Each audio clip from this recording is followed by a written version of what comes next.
स्वरूप हैं, हमें भी आनंद दीजिए और इसके लिए हमें जन्म मरण के बंधन से मुक्त कराइए, हमारी अविद्या को, अविवेक को नष्ट कराइए और हमारे असत्य भाषण व्यवहार को नष्ट करके हमें सत्य भाषण में, सत्य व्यवहार में, सत्य आचरण में प्रतिष्ठित कराइए। हे प्रभु, आपकी ओर ही बढ़ने और बढ़ाने के लिए, आपको ही प्राप्त करने और कराने के लिए इस सत्संग का हम आरंभ करते हैं। इस कर्मों को और इसके कर्म फल को भी आपको अर्पित करते हैं। ओम शांति ही शांति ही शांति। सबको सादर नमस्ते जी।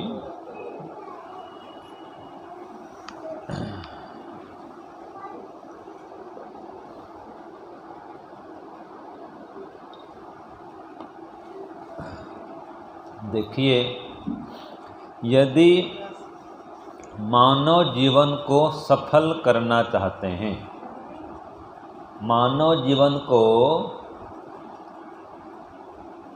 लक्ष्य प्राप्ति में समर्थ करना चाहते हैं, तो ईश्वर की उपासना तो अनिवार्य है। ईश्वर के ध्यान बिना, ईश्वर की उपासना बिना जीवन कभी सफल होने वाला नहीं। और जीवन की सफलता किसमें है? जिसमें कि लौकिक उन्नति प्रगति भी हो, सांसारिक सुख समृद्धि भी हो, और फिर मोक्ष के आनंद की प्राप्ति भी हो। तो ईश्वर का भी आनंद मिले और संसार का भी सुख मिले। जो भी जिस आश्रम में है उसके अनुरूप सुख मिले। कोई गृहस्थ में है तो उसको बच्चों का, परिवार का, पत्नी का, पति का, माता का, पिता का, भाई का, बहन का, सबका सुख मिले। और कोई हमारे संन्यास आश्रम में है तो उसको ध्यान का, उपासना का, पठन पाठन का और प्रचार का, वैदिक ज्ञान विज्ञान के विस्तार का, इसका जो सुख मिलता है वो मिले। शिष्यों को निर्माण करने का, विद्वान तैयार करने का, ये हमारा सुख है, हमको ये सुख मिले। कोई विद्यार्थी है, उसको उत्तम स्वास्थ्य मिले और वो बढ़िया लिखे पढ़े, हर चीज़ में आगे बढ़े, वो उज्ज्वल भविष्य का निर्माण करे, वो उसका सुख है कि नहीं? कोई वानप्रस्थी है, वो भी सेवा स्वाध्याय साधना करे। तो जो भी जिस आश्रम में है उसके आश्रम के कर्तव्य का पालन करते हुए वो सुखी रहे, लेकिन ईश्वर की ओर वो जरूर बढ़े, तो संसार का भी सुख मिले, स्वस्थ निरोग रह करके संसार का उपकार कर सके और मोक्ष प्राप्ति के लिए अग्रसर हो सके। तो देखिए, इसके लिए ईश्वर की उपासना अनिवार्य है। स्वाध्याय, साधना, सत्संग, सेवा, समर्पण, संयम, श्रद्धा, ये अनिवार्य है। और अपने जीवन को निष्कामता से युक्त करना अनिवार्य है। जहाँ सकाम भाव से काम करेंगे तो मोक्ष की ओर नहीं बढ़ पाएंगे। निष्काम भाव से काम करेंगे तो संसार का सुख भी मिलेगा और मोक्ष का भी आनंद मिलेगा। तो निष्कामता को अपनाएंगे। हर पदार्थ में ईश्वर समाया हुआ है, हर जगह विद्यमान है। हमारे अंदर भी परमात्मा विराजमान है, बाहर भी विद्यमान है। ये अनुभूति करने का प्रयत्न करेंगे तो परम पिता परमात्मा से हम ये चीज़ मांगते हैं एक मंत्र के माध्यम से। आपका वैसे तो जाना पहचाना मंत्र है, लेकिन ये मैं पूछ दूं आपको कि ऐसा कौन सा मंत्र है बताओ जिसमें सब कुछ मांग लिया गया है, तो बता पाएंगे आप? आप उस मंत्र को जानते हैं, आपको मंत्र याद भी है, लेकिन मैं ये कह दूं कि सब कुछ उसमें मांगा गया है, जो चाहिए वो आपको मिलेगा। उस मंत्र के माध्यम में ऐसी प्रार्थना है। बताओ कौन सा मंत्र है वो? हाँ जी, गायत्री मंत्र में बुद्धि की याचना है।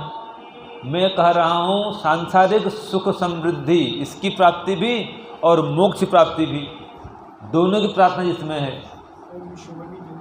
विस्मरण देव तो दुर्गुण हटाने, सद्गुण धारण करने का मंत्र है, वो दुरित नाशक मंत्र है। ऐसा मंत्र बताओ जिसमें सांसारिक सुख की याचना भी है और मोक्ष सुख की भी याचना है। त्र्यंबकम तो महामृत्युंजय मंत्र है, वो भी, उसमें मृत्यु दुख से छूटने का उपाय है। ठीक है जी, आसानी से मृत्यु के बंधन से मुक्त हो जाए, वो मंत्र त्र्यंबकम है, जिसमें स्पष्ट प्रार्थना है कि हे परमात्मा, मुझे मेरी मनोवांछित कामनाओं की पूर्ति कराइए, मेरी मनोकामना को, सांसारिक सुख को पूर्ण कराइए। माने मुझे सांसारिक सुख भी दीजिए और जो पूर्ण आनंद है, मोक्ष आनंद है, वो भी दीजिए। शब्द उस मंत्र में शब्द आ जाए ऐसा, बताओ? नहीं पता? बता दूं? पता तो है आपको, अभी ध्यान में नहीं है कि इसमें ऐसी प्रार्थना है। तो उस मंत्र का अर्थ आपको बताता हूँ और ध्यान भी कराता हूँ उसके माध्यम से। चलिए। ओम शन्नो देवीरभीष्टय, बोलिए ओम शन्नो देवीरभीष्टय, आपो भवन्तु पीतये, आपो भवन्तु पीतये, संयोरभिस्रवन्तु नः,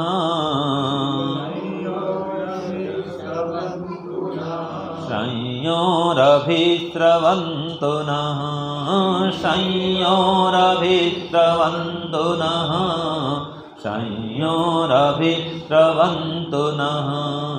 ॐ शन्नो देवीरभीष्टय, आपो भवन्तु पीतये, संयोरभिस्रवन्तु नः, संयोरभिस्रवन्तु नः, संयोरभिस्रवन्तु नः, संयोरभिस्रवन्तु नः। ओम। हे परमात्मा, आप श्रम अर्थात सर्व कल्याणकारी हैं, हमारा भी कल्याण कीजिए। आप महान कल्याणकारी हैं, हम सबका कल्याण कीजिए। हे प्रभु, आप देवी हैं अर्थात दिव्य गुण कर्मों के धाम हैं, धाम हैं, दिव्य गुणों के धाम हैं, दिव्य कर्मों के धाम हैं, दिव्य स्वरूप हैं, सभी दिव्य पदार्थों के प्रकाशक हैं, महान दाता हैं। इसलिए आप परमात्मा देवी कहलाते हैं, देव भी कहलाते हैं। हे प्रभु, आप परमात्मा सर्वत्र व्याप्त हैं, संसार के कण कण में विराजमान हैं। सर्वत्र व्यापनशील होने से ही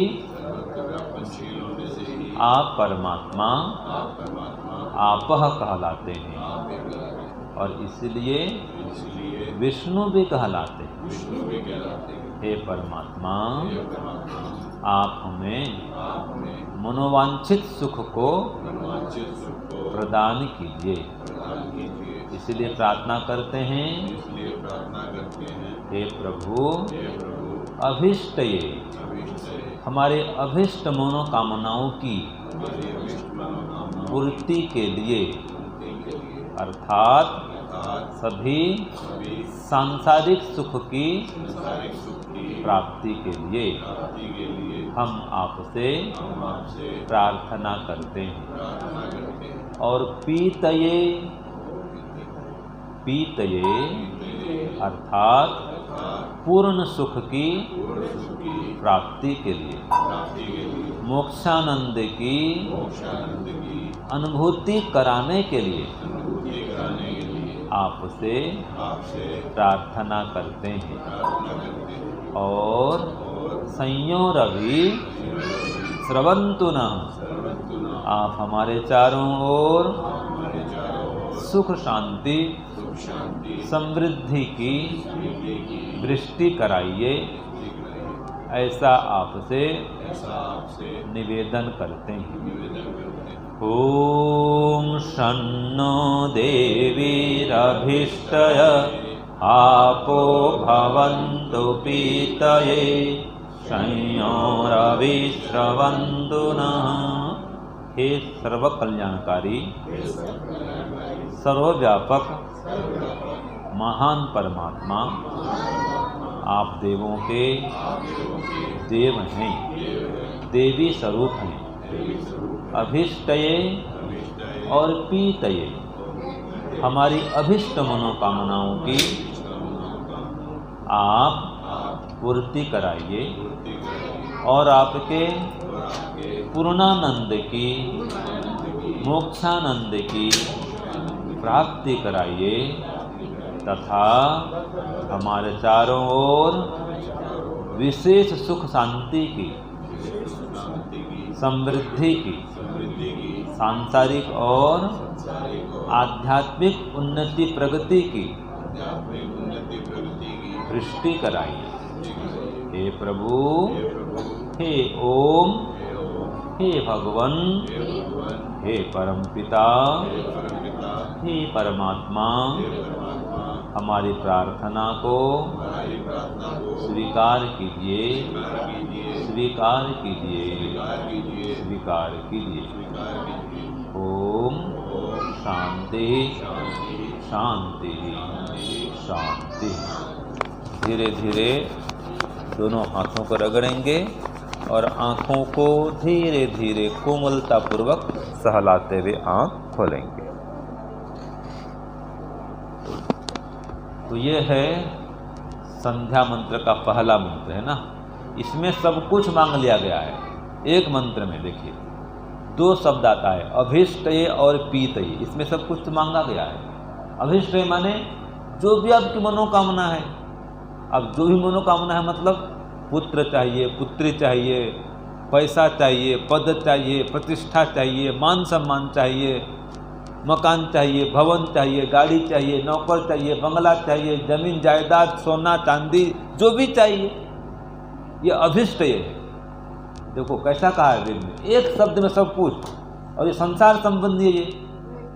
तो संसार संबंधी जो भी आपकी आवश्यकता है, जिस भी सांसारिक सुख की कामना है, ये सब आ गया अभीष्टये में। और पीतये माने पूर्ण सुख, मोक्ष सुख, मोक्षानंद, दोनों की प्राप्ति के लिए प्रार्थना है। किससे प्रार्थना है?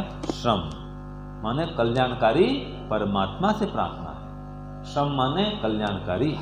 तो हे ईश्वर कल्याणकारी, सन्नो देवी, हमारे लिए, न माने हमारे लिए, आप कल्याणकारी बनिए।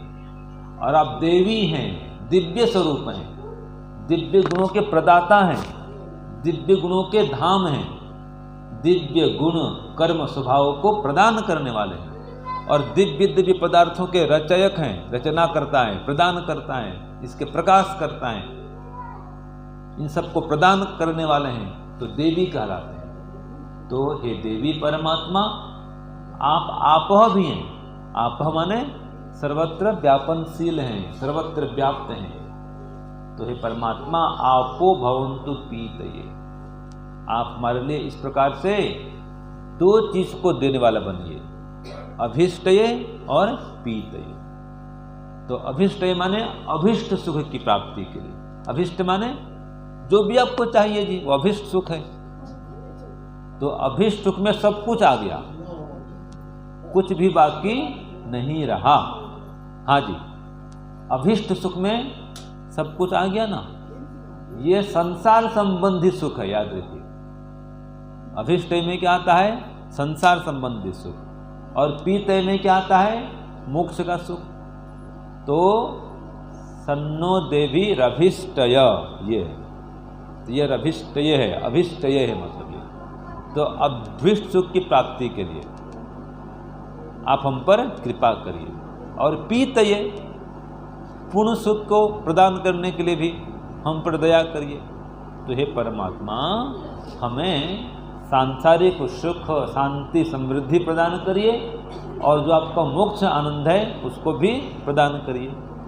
और संयोर भी स्रवंतु न, चारों ओर सम सुख की, कल्याण की वृष्टि कराइए, बरसात कराइए। अभिस्रवंतु न, ये जिस प्रकार से जल की वृष्टि होती है, तो ऐसे चारों ओर हमारे जीवन में सुख, शांति, उन्नति, प्रगति की वृष्टि कराइए। तो बारिश काल में देखोगे चारों ओर पानी पानी भर जाता है। बारिश काल में क्या, अभी तो दुबई में सुनने में आया, दुबई में सब जगह पानी पानी भर गया है, पता लगा ना। दुबई में फ्लड, बाढ़ है, सब नगर गांव सब भरे हैं पानी से, तो सब और पाली पानी, जलमग्न हो गया है। तो ऐसे हमारे जीवन में सब और सुख ही सुख हो, हम सुख में मग्न हो जाएं तो संसार का भी सुख मिले। संसार का सबसे बड़ा सुख क्या है जी? शरीर स्वस्थ रहे।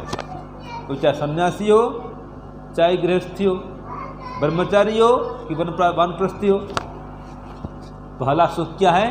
शरीर तो हमारा स्वस्थ रहे, रोग से रहित रहे। फिर जो जो पदार्थ चाहिए उनकी प्राप्ति हो। कोई गृहस्थी है उसको धन संपत्ति चाहिए, उसका दुकान बढ़े, धंधा बढ़े, व्यापार बढ़े।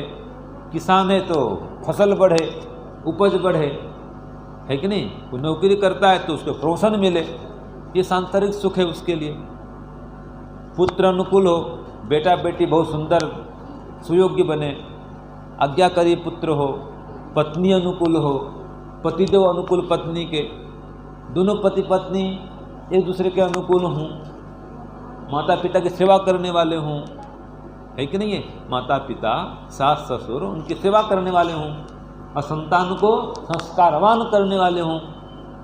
घर में यज्ञ करें, कमी नहीं हो घी की, रोज हवन हो घर में, कोई संत महात्मा विद्वान आ जाए उनका सत्कार हो, उनको भी कुछ दान दक्षिणा देने के लिए धन भी हो। तो इतना धन भगवान दे हमको कि मैं भी भूखा न रहूं और साधु न भूखा जाए, इतना कर सकूं, कोई कमी नहीं रहे, मेरे द्वार में कोई आए उसको भी खाली हाथ न भेजूं। तो हे भगवान, इतनी शक्ति, इतना सामर्थ्य मुझे प्रदान करिए। ये सांसारिक सुख है, पद पैसा प्रतिष्ठा सब कुछ हो, मान सम्मान भी हो, है कि नहीं? एक अच्छी आध्यात्मिक उन्नति भी फिर हम कर सकें इसके माध्यम से। तो सांसारिक उन्नति प्रगति भी हो, सांसारिक पद प्रतिष्ठा भी हो, और फिर समाधि की ओर भी हमारी गति हो। ये तो अंतिम है, ईश्वर की अनुभूति कर सकें, ऐसी भक्ति भी हमारे अंदर हो, ऐसी श्रद्धा हमारे अंदर हो, तो लौकिक उन्नति प्रगति भी हो और आध्यात्मिक उन्नति प्रगति भी हो, संसार संबंधी सुख भी हो और ईश्वर का भी, मोक्ष का भी सुख हो। तो दोनों की प्राप्ति के लिए इस मंत्र में प्रार्थना है। तो इस मंत्र में सब कुछ मांग लिया गया और कुछ बाकी नहीं रहा। जो शब्द है ना अभिष्ट, ये शब्द महत्वपूर्ण है। अभिष्ट ये जो भी आपको चाहिए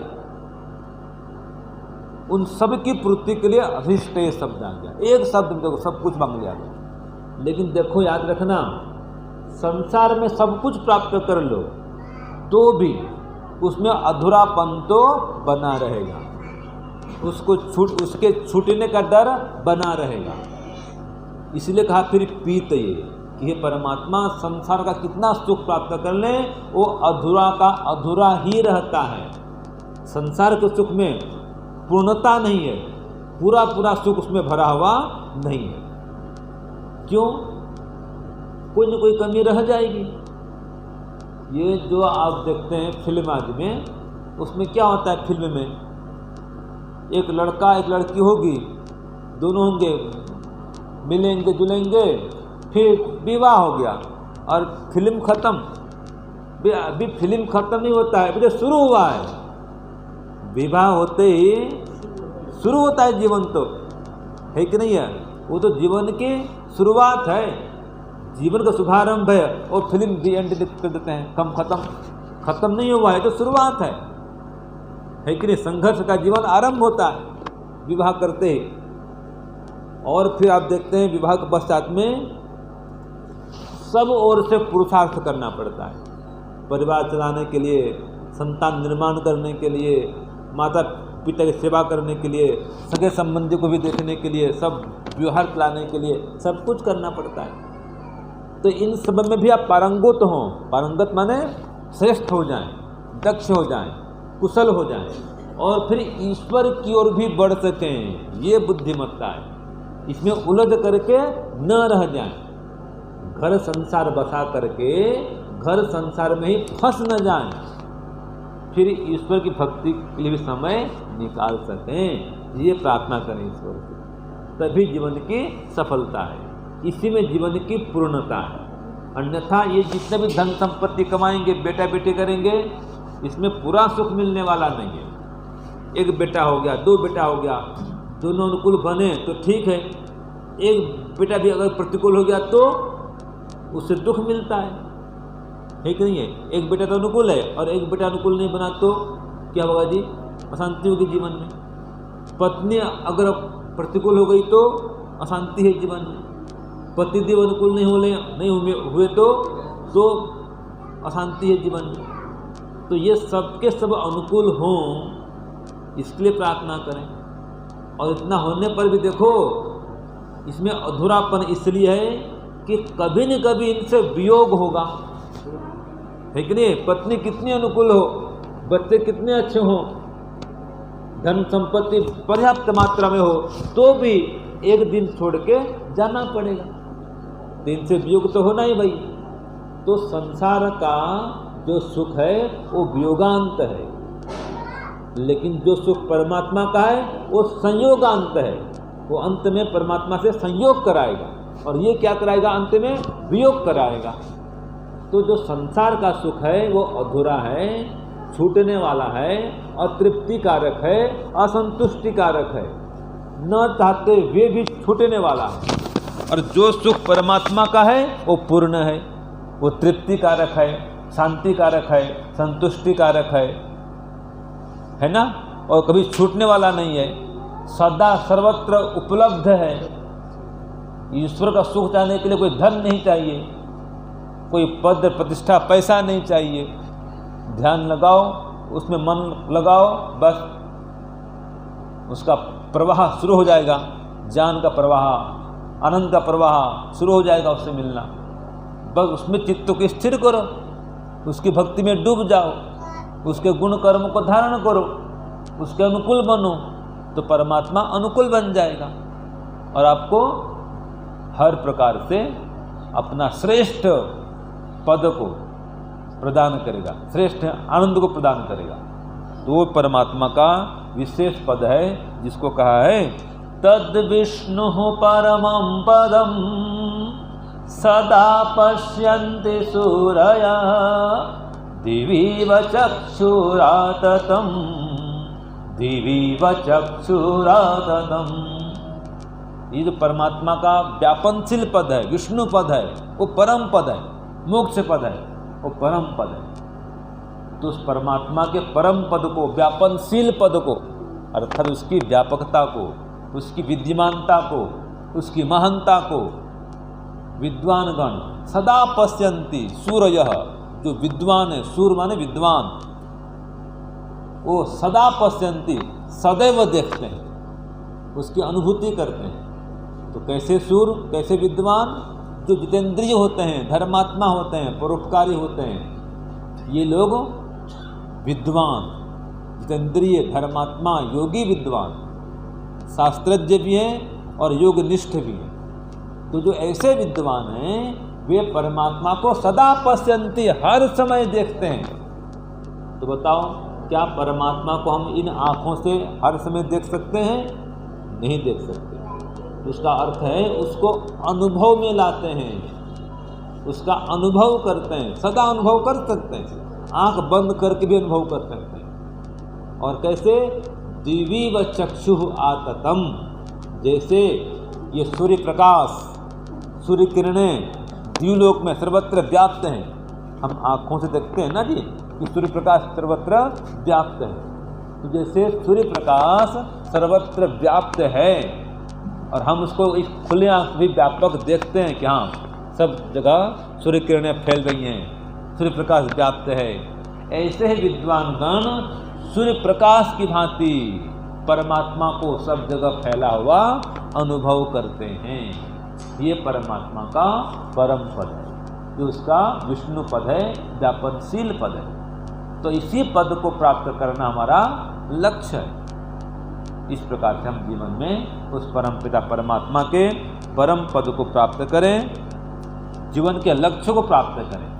और जब तक संसार में रहें, संसार में भी स्वस्थ, निरोग, सुखी होकर रहें, है कि नहीं? कोई कमी नहीं रहे, और फिर बाद में परमात्मा की ओर भी हमारी गति होवे, उसकी अनुभूति कर सकें। तो इसके लिए परमात्मा के प्रति प्रीति बढ़ाएं, उसकी भक्ति बढ़ाएं, उसकी स्तुति बढ़ाएं। तो जब परमात्मा की स्तुति करेंगे, उससे प्रीति करेंगे, तो जो जो गुण परमात्मा में है वे सब गुण आपके अंदर आएंगे। जैसे कि अभी आपने यज्ञ किया, तो जो लोग यज्ञ कुंड में बैठे थे विचारों, ऊंचा करो हाथ, जो हवन कुंड के आसपास बैठे थे, आप बैठे थे ना जी, माताएं बैठी थी, तो जब अग्नि कुंड के पास बैठे आपको गर्मी की अनुभूति हुई कि नहीं हुई? हुई ना। ये नियम है, गर्मी पास अग्नि पास बैठेंगे तो गर्मी की अनुभूति होगी। ऐसे ही परमात्मा के ध्यान में बैठेंगे तो उसके आनंद की अनुभूति होगी ही होगी। मन को लगा दीजिए उसमें। तो जैसे अग्नि पास बैठने से जो गुण अग्नि में है वो गुण आते हैं, ऐसे परमात्मा के पास बैठने से जो गुण परमात्मा में है वे गुण आएंगे। सीधी बात है। परमात्मा में दया है, करुणा है, न्याय है, परोपकार है, ऐश्वर्य है कि नहीं, आनंद है, ज्ञान है, ये सब गुण आपके अंदर आएंगे, ये सब आपको प्राप्त होंगे। आपका ऐश्वर्य बढ़ेगा, आपका आनंद बढ़ेगा, आपका ज्ञान बढ़ेगा, आपका बल बढ़ेगा, आपकी प्रतिष्ठा बढ़ेगी, मान सम्मान भी बढ़ेगा। तो जो जो गुण परमात्मा में है वे वे गुण आपके अंदर समाविष्ट होंगे। इसलिए उसकी उपासना करें प्रातः काल, सायंकाल। और ये जो मंत्र है सन्नो दिग्रभिष्टय आपो भवन्तु पीतये संयोरभि स्रवन्तु, संध्या काल में इसका प्रयोग तो करते ही हैं। 2 समय संध्या में इसका प्रयोग जरूर करें, संध्या भी जरूर करें, और चलते फिरते भी इसका आप जप कर सकते हैं। जो सन्नो देवी मंत्र है ना, इसको आप संध्या काल के अतिरिक्त में भी या उसके बाद भी आप इसका जप कर सकते हैं। तो जो इसका जप बढ़ाएगा उसको सांसारिक समृद्धि, उन्नति, प्रगति और सांसारिक सुख, इन सब की प्राप्ति होगी, और उसको परमात्मा की ओर भी गति करने की शक्ति मिलेगी। तो संसार सुख और ईश्वर का सुख दोनों प्राप्त करने के लिए इस मंत्र का जप करें, और सुबह शाम ध्यान भी करें, संध्या उपासना भी करें, और जीवन को सफल करें, सार्थक करें, महान करें। ओम शांति ओम शम। सबको सादर नमस्ते।